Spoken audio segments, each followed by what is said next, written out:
In the unforgettable film Ghost, Demi Moore didn't just act. She broke the boundaries of performance and transformed a simple character into a universal emblem of love, longing, and loss. The image of her at the pottery wheel, the shadows of emotion written across her face, is burned into cinematic history. As Molly Jensen, she offered the world a glimpse of a love so fierce and fragile that it seemed to live beyond the screen. But Demi Moore was never just a performer. She was a storm cloaked in beauty, a woman who carried strength and sorrow with equal grace. Her ability to evoke raw feeling made her beloved to millions. Yet, as audiences wept with her characters, few imagined the real tears she had shed away from the spotlight. To many, Demi symbolized a kind of invincibility, her name shining atop movie posters, her image filling magazine covers, her life seemingly one of endless triumph. But now, at 62, the untold truth of her journey has come full circle, a truth not wrapped in glitter or fame, but in the silent ache of someone who survived more than most could ever bear. Behind the fame, behind the headlines, there was always another Demi. Not the starlet, not the icon, but the girl who grew up in the shadows, learning to survive long before she ever learned how to act. Born on November 11th, 1962, vanished before she even entered the world. A father she never met, never touched, never knew. That absence didn't just leave a gap in her childhood. It became the first echo of abandonment that would follow her for years. Her mother, overwhelmed by pain and alcohol, became both protector and destroyer in Demi's early life. Instead of bedtime stories and gentle lullabies, Demi's nights were filled with fear and the sound of slurred arguments. Her home was not a sanctuary, but a revolving door of instability. By the time she was 14, Demi had moved over 30 times. No school was ever home. No neighborhood was ever safe. She was a wanderer in her own life, a ghost with no place to rest.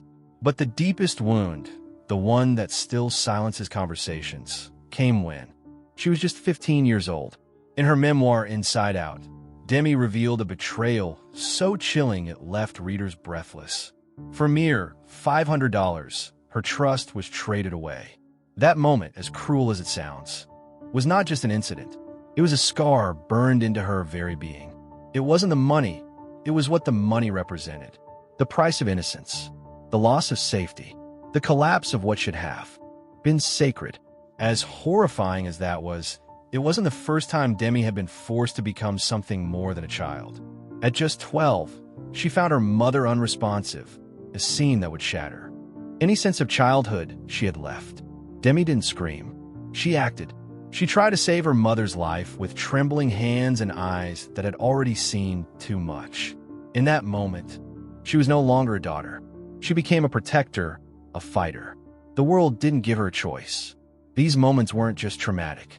They rewrote the foundation of who she would become. They planted the seeds of both resilience and devastation. While other kids learned math and grammar, Demi learned how to stay quiet in a storm. She learned to smile even when her heart was breaking. These survival tools would follow her all the way to Hollywood. And so, when she began to rise in the entertainment industry, it wasn't because she had dreams of stardom. It was because she had no other choice. Fame was not a prize. It was a weapon she used to carve out space for herself in a world that had always tried to erase her. But the spotlight, seductive as it was, brought its own set of battles. Because even as the world applauded her talent and beauty, Demi was still carrying invisible wounds. Her past wasn't gone. It was simply hidden behind makeup and movie scripts. And like all hidden things, it would one day come back to the surface. By 16, Demi Moore had walked away from traditional schooling, deciding that survival couldn't wait for a diploma. She took jobs, any job that kept her alive. Modeling, waitressing, even debt collecting. She traded her teenage years not for adventure, but for survival. Every paycheck felt less like success and more like ransom. But she wasn't broken. Not yet. There was still a fire inside her. And when opportunity finally knocked, she didn't hesitate. At 19, She was cast as Jackie Templeton on General Hospital. It wasn't a glamorous role, but it was a start. And for the first time, she wasn't being valued for her ability to endure pain. She was being recognized for her talent. That moment was the first flicker of redemption, a promise that maybe, just maybe, she could rewrite her story. But the shadows of the past do not vanish easily. And just as her star began to rise, Demi's inner world would once again start a spiral. After landing her breakout role on General Hospital, Demi Moore began to breathe in a new kind of air, one that felt like possibility. At just 19, she had stepped out of the margins and into the limelight. The paycheck may have been modest, but the recognition was priceless. For once, she wasn't just surviving. She was stepping into the realm of something greater. But even as the lights of Hollywood began to shine on her, the shadows of her past weren't far behind. They clung to her every move, a silent reminder that pain doesn't vanish, it waits. As the pressure of maintaining appearances in Hollywood mounted, Demi found herself slipping into unhealthy patterns. She turned to substances, not for fun, not for rebellion, but as a desperate attempt to quiet the roar of memories she couldn't escape. It was never about indulgence. It was about escape. She was trying to numb the pain that had followed her like a shadow since childhood. The substances offered a fleeting silence, a momentary stillness where the past couldn't scream. When she was cast in St. Elmo's Fire, the opportunity should have been another step forward. Instead, it became a crossroads. Her role in the film mirrored the chaos inside her, an emotional tangle that blurred the line between fiction and reality. Director Joel Schumacher saw through the surface. He saw the fragility behind the talent. And instead of casting her aside, he offered her a choice: get sober or lose the role. It wasn't a threat. It was a lifeline. It was the first time someone in power believed she was worth saving, not because of her fame, but because of her humanity. That moment marked a turning point. With trembling resolve, Demi entered rehab. She didn't do it for the cameras or the headlines. She did it because something inside her still wanted to live, to feel, to become more than the sum of her scars. Recovery was not a straight line. It was a crawl, a daily battle, a quiet war fought in silence. But she emerged stronger, not healed, but healing.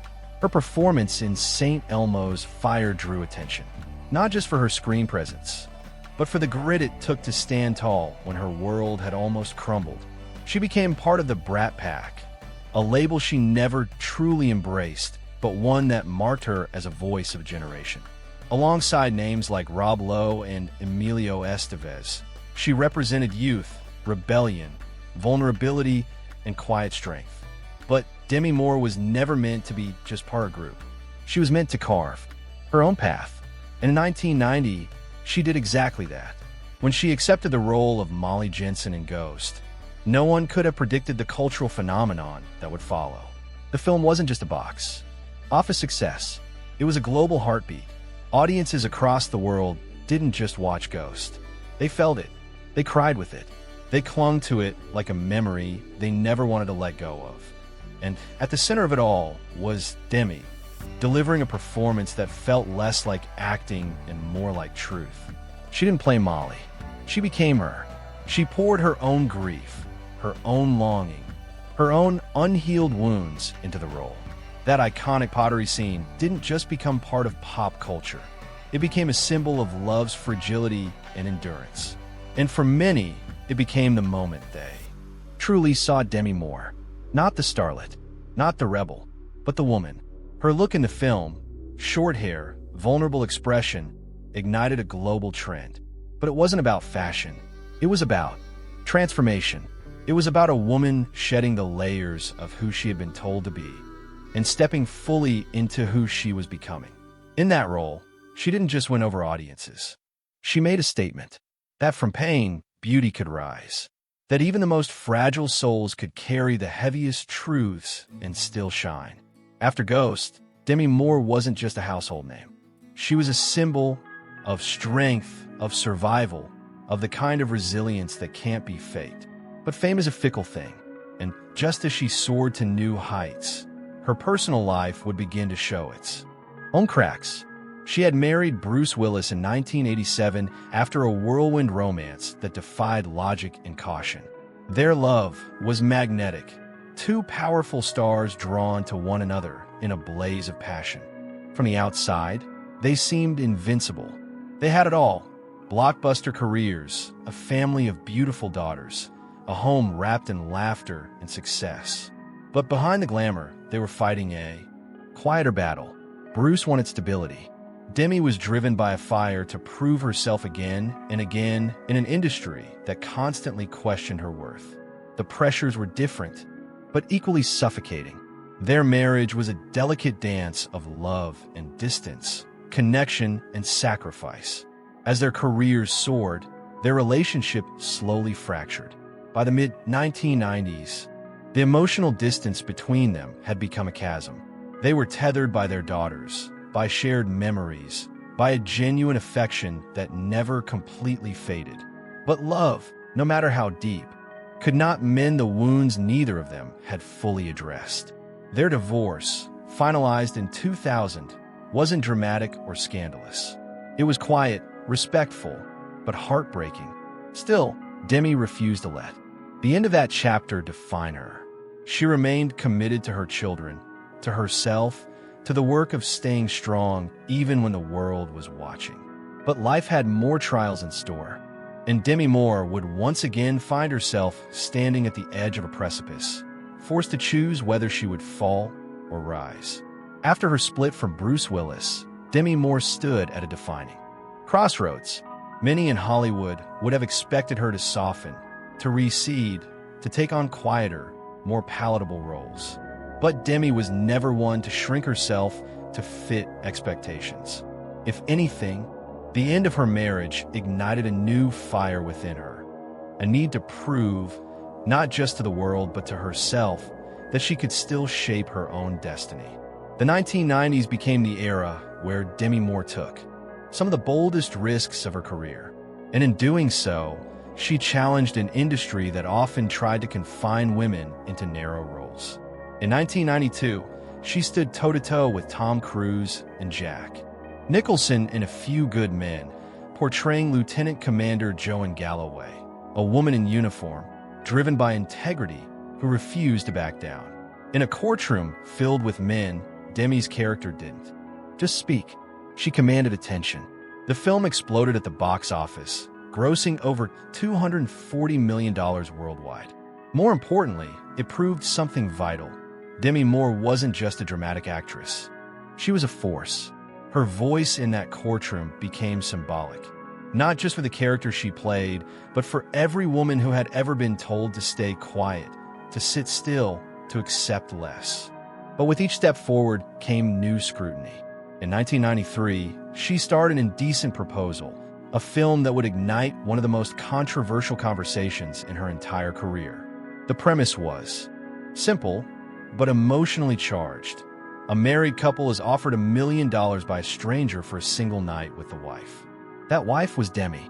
The man making the offer was Robert Redford. The film made nearly $270 million globally, but it came with a wave of backlash.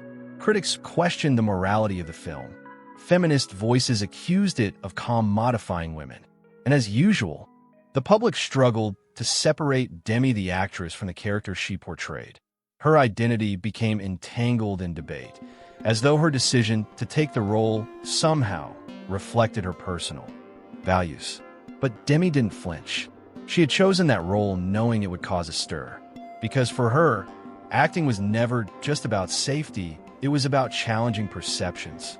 Still, even for someone as resilient as Demi, the criticism left bruises. It was painful to watch the world dissect her choices as though she were on trial, as though the complexities of the role could somehow invalidate her humanity. And then came striptease. In 1996, Demi stepped into the role of Erin Grant, a woman forced into exotic dancing to support her daughter after losing custody in a corrupt system. It wasn't just about taking her clothes off. It was about a mother's fight for survival in a world stacked against her. But that wasn't the story the media chose to tell. They didn't talk about the custody battle. They didn't focus on the desperation of a woman clinging to her child. What made headlines was her salary, $12.5 million, making her the highest paid actress in Hollywood at the time. That should have been a triumph, a moment of long overdue recognition for a woman who had shattered glass ceilings. But instead, it became a weapon used against her. Rather than celebrating her success, the press mocked her. Late-night comedians turned her into a punchline. Tabloids framed her as provocative and desperate. They said she had traded dignity for dollar. They ignored the fact that male actors had taken on far more graphic or violent roles without the same backlash. The double standard was undeniable. Still, Demi didn't stop. In 1997, she doubled down with G.I. Jane, portraying Jordan O'Neill, a woman chosen to undergo the same brutal training as Navy SEALs. To prepare, Demi shaved her head on camera, endured punishing physical demands, and performed her own stunts. Her body bore bruises. Her spirit was tested daily, but she was determined to show that women could be just as strong, just as fearless, just as capable. Some praised her bravery. Others dismissed it as gimmick. But the truth lay somewhere deeper. G.I. Jane wasn't just a role. It was a battle cry. It was Demi Moore telling the world that she wasn't here to be convenient. She wasn't here to play it safe. She was here to challenge, to question, to redefine. Yet, while she pushed boundaries on screen, her personal life was unraveling behind the scenes. The intense scrutiny, the relentless demand to prove herself, the strain of balancing career and motherhood. It all began to take a toll. With Bruce, she had 3 daughters, Rumor, Scout, and Tallulah. And though she loved them fiercely, she often felt pulled in too many directions. Every day was a balancing act between red carpets and bedtime stories, between scripts and school pickups. The very success she had fought so hard to achieve now threatened to tear her in half. Hollywood applauded her strength, but offered little grace when she stumbled. And stumble she did. The emotional cost of her public image, her professional choices, and her personal expectations weighed heavier with each passing year. As the 1990s drew to a close, Demi Moore was no longer just the face of resilience. She was also carrying the burden of being the first to walk through a door no one else dared to open. She had redefined what it meant to be a leading woman in Hollywood. But the path she paved was filled with broken glass. Every triumph came with a wound. Every boundary she broke left a scar. And in the quiet moments, away from the cameras, the scripts, and the spotlight, Demi Moore was beginning to realize that no amount of applause could drown out the ache of unhealed pain. As the new millennium unfolded, Demi Moore found herself yearning not for another blockbuster, not for another award, but for something far more elusive: peace. After a decade of emotional turbulence and career highs that carried unseen lows, she stood at a precipice, desperate for stillness, for healing, for love that didn't come with conditions. That's when Ashton Kutcher entered her life. He was young, 15 years her junior, but age, for once, felt irrelevant. What mattered was the way he made her feel. After years of being scrutinized, sexualized, and judged, Ashton looked at her not as an icon, but as a woman. To Demi, it felt like a miracle. His laughter was unfiltered, his affection genuine, his presence like sunlight after a storm. They were an unlikely pair in the eyes of the world. Tabloids called it a publicity stunt.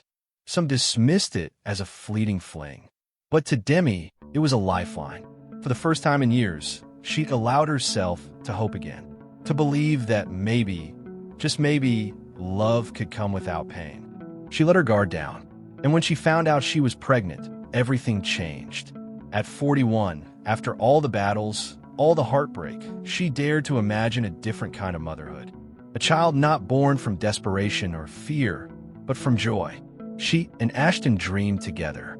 They whispered names, held hands over ultrasound photos, and painted a picture of a future full of laughter. But that dream would be shattered. At 6 months pregnant, Demi suffered a miscarriage. The silence that followed was unbearable. She had felt the baby kick, had begun to bond with the life growing inside her. And then, without warning, it was gone. The grief that followed wasn't just about losing a child. It was about losing a version of herself she had just started to believe in. She didn't just mourn the baby. She mourned the hope that had taken root inside her. The idea that she could rewrite her past, that she could heal through this new beginning. All of it vanished in an instant. As the world continued to watch her through the lens of celebrity, Demi was unraveling. She returned to old habits, not out of rebellion, but out of desperation. Substances once again became her shield, a false comfort in the face of soul-deep sorrow. At home, things with Ashton began to shift. The man who had once felt like a sanctuary now seemed distant, unsure, disconnected. Their intimacy dimmed. Conversations turned into silence. She tried everything to salvage their bond, even suggested things she never thought she would, believing that if she gave more, maybe he would stay. Maybe love wouldn't abandon her again. But love, once more, betrayed her. She didn't find out about Ashton's infidelity from him. She found out through a Google alert. Cold, unfeeling, a digital message that confirmed her worst fear. He had been unfaithful, not once, but twice. The pain of that revelation didn't just pierce her, it destroyed her. Because this wasn't just about a husband straying. This was about every wound she had carried since childhood being ripped open again.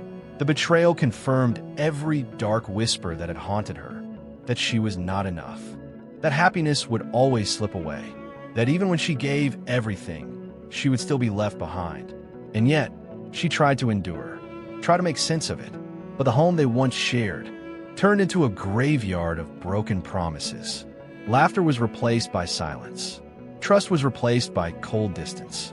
And Demi, once again, was left alone with her sorrow. By 2013, their marriage officially ended. But long before the papers were signed, the love had already died.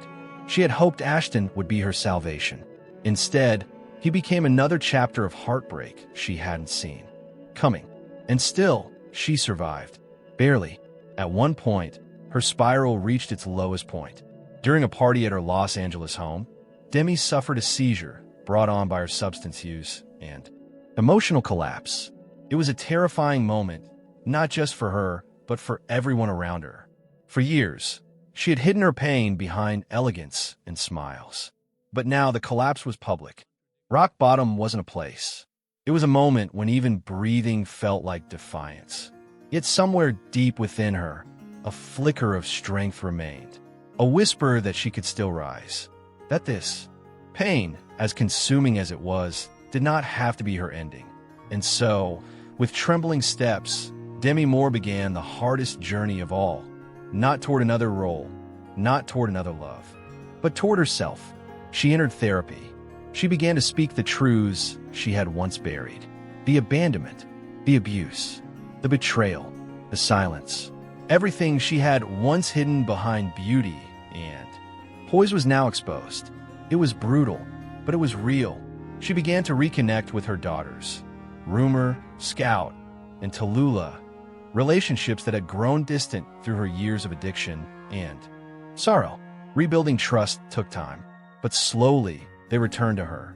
And in their forgiveness, Demi found something she hadn't felt in years: grace. She forgave Ashton, not for him, but for herself. She forgave herself, too, for the compromises she had made, the pain she had endured, the hope she had clung to. And as the dust of her life began to settle, something new began to bloom. Not the old Demi, but a stronger one, a woman forged in fire, a soul that had not only survived devastation, but had grown through it. In the aftermath of her most painful years, Demi Moore stood at a crossroads few ever witness. She had lost almost everything, not in the tangible sense, but in the way that leaves a soul hollowed out. The miscarriage that had shattered her, the betrayal that had humiliated her, the addiction that had nearly taken her. And yet she was still standing. She had nothing left to prove to anyone. No more box office expectations. No more red carpets to impress. For the first time in her life, she chose to walk away, not in defeat, but in quiet liberation. She left the noise of Hollywood behind and retreated to a place that held no paparazzi, no flashing lights, no judgment. In the solitude of the Idaho mountains, she found a refuge, a sanctuary built not from stone or luxury, but from peace. Her home, there wasn't a mansion for show. It was a shelter for healing. Each window opened to the sound of stillness. Each room whispered safety. And in that stillness, something extraordinary happened. She began to forgive herself. She forgave the young girl who had been betrayed for $500. She forgave the woman who had chased love even when it broke her. She forgave the actress who had tried to balance motherhood and career and failed more than once. And in that forgiveness, she began to rebuild, not for the world, but for her daughters, her grandchildren, and herself. The fractured relationships with her children began to heal. Rumor, Scout, and Tallulah slowly returned, not just in proximity, but in spirit. They traveled together, laughed again, shared meals without fear. What had once been silence became connection. And in their eyes, Demi saw something she hadn't seen in decades: love that stayed. She even found strength to rebuild ties with those who had once caused her pain. Her relationship with Bruce Willis, the man with whom she had shared a life, 3 daughters, and countless memories, deepened in an unexpected way. When Bruce was diagnosed with aphasia, a cognitive condition that slowly silences language and memory, Demi did not turn away. She stood beside him and his wife, Emma Hemming, showing the world that love, in its truest form, does not vanish with divorce. It evolves. It matures. It remains. With Ashton Kutcher, the pain was harder to untangle. The betrayal still echoed. The wounds were deeper. But even there, she found something like closure. Not friendship, not reconciliation, but acceptance. A quiet understanding that pain could be acknowledged and still left behind. In her 50s, Demi returned to something she hadn't embraced in years: storytelling. But this time, it wasn't fiction. It was her truth. Her memoir, Inside Out, became an international bestseller, not because it was scandalous, but because it was raw, brave, honest. She didn't hold back. She shared the bruises that no one had seen, the shame that fame couldn't cover, the heartbreak that no camera had captured. And in doing so, she gave voice to millions of women who had endured silently, believing they were alone. Demi's story became more than celebrity gossip. It became testimony, a reminder that survival is not about perfection. It's about choosing, again and again, to stand up when everything in you wants to stay down. She turned her attention to mental health advocacy, lending her name and story to causes that supported trauma survivors, addiction recovery, and emotional wellness. She wasn't chasing applause anymore. She was chasing impact. And while the industry that once devoured her with expectations continued to spin, Demi reemerged on her own terms. In 2023, she returned to cinema, not as a desperate comeback, but as a quiet, commanding presence. The same intensity, the same depth, but now carrying a maturity that cannot be faked. She wasn't chasing roles for relevance. She was choosing stories that mattered. And then, the moment she once believed would never be hers, grandmotherhood. Holding her grandchild for the first time, Demi Moore didn't see her past flashing before her. She saw peace. She saw proof that life could still bloom after devastation. That even when your heart has been broken 1,000 times, it can still beat with tenderness. At 62, Demi Moore is not the ingenue, not the action star, not the scandalous headline. She is something far rarer. She is a woman who survived and then chose to thrive. Her body still bears the marks of Hollywood's cruelty, the scrutiny, the objectification, the pressure to stay young, to stay small, to stay silent. But now, she lives on her own rhythm. Yoga, meditation, and intentional living replaced red carpet chaos. Her routines are built on wellness, not aesthetics. Her choices reflect peace, not performance. She no longer needs the world's validation. She has her daughters, her grandchildren, her hard-won peace. She no longer wakes up haunted by the woman she used to be. She wakes up grateful for the woman she became. And perhaps that is the quiet triumph we often forget to celebrate. Not the awards or the box office records, but the decision to keep living after. Everything in you has shattered. Demi Moore, at 62, embodies that triumph. She is not flawless. She is not unscarred, but she is whole. And if her story teaches us anything, it is this. You can lose everything and still find yourself. You can fall from the highest peaks and still rise. Not as who you once were, but as who you were always meant to be. Because survival is not weakness, it is power. And Demi Moore has proven, with every step she's taken, that sometimes the most powerful story is not the one told on screen, but the one written in scars, silence, and the strength to begin again.